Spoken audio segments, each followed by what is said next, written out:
American educators cannot articulate to architects exactly what learning spaces for the future should look like.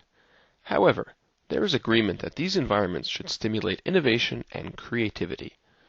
Spaces will consist of learners engaged in personalized tasks that are motivating and not generically designed.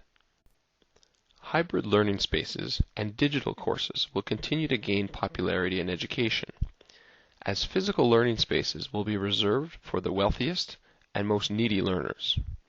However, face-to-face learning is likely to prevail at the elementary level while children develop fundamental skills. Teachers and learners in Europe want future learning spaces to be flexible, durable, and sustainable. More specifically, a mix of comfortable seating and dynamic workstations with the most recent technology will be necessary to accommodate individual, pair, and group work. Inside institutions, educators and learners will benefit from open spaces with mobile furniture that adjusts according to learning objectives. There will be a need for versatile environments that are smoothly integrated into life. Learners will have access to desk-sized screens that will be used for seeking information and connecting with others. For example, these devices could be used to access software that focuses on individual difficulties or specific learning goals. Mobile technology will make learning spaces more flexible. Greater bandwidth will facilitate video-based learning, which can take place anytime and anywhere. Furthermore, individuals who wear glasses will use these devices as interfaces for personal mobile ICT. Participatory online learning will change the nature of traditional learning spaces. For example, learning will become more playful by integrating video games and digital storytelling. Online learning spaces will allow learners to role-play and use immersive simulation tools that prepare them for authentic problems. Simulation games allow learners to inhabit unknown worlds, create organizations and alliances, accumulate wealth, and build economies. Public areas such as parks, trees, and gardens will be used as valuable learning spaces. These sites will facilitate both formal and informal learning.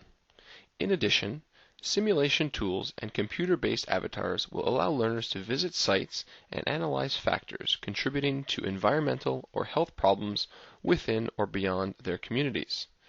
Similarly, solar greenhouses will help learners understand alternate forms of energy. A flexible learning environment will help individuals develop key competences such as teamwork, problem-solving, decision-making, and entrepreneurship.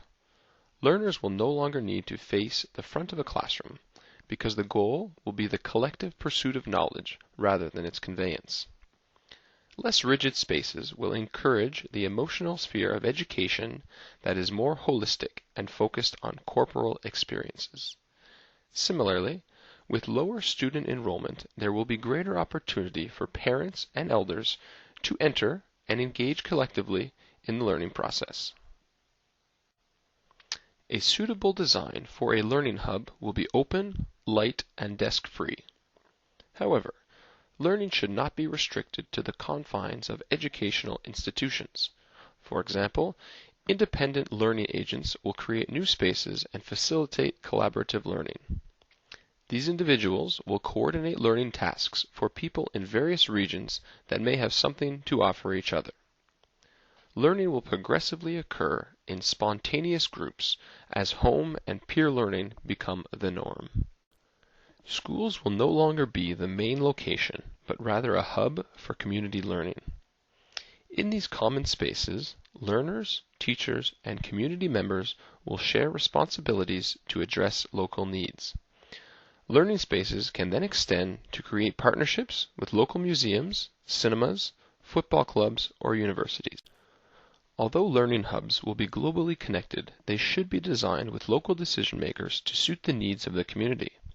Learning can then involve local cooperation or be used to develop cross-cultural intelligence.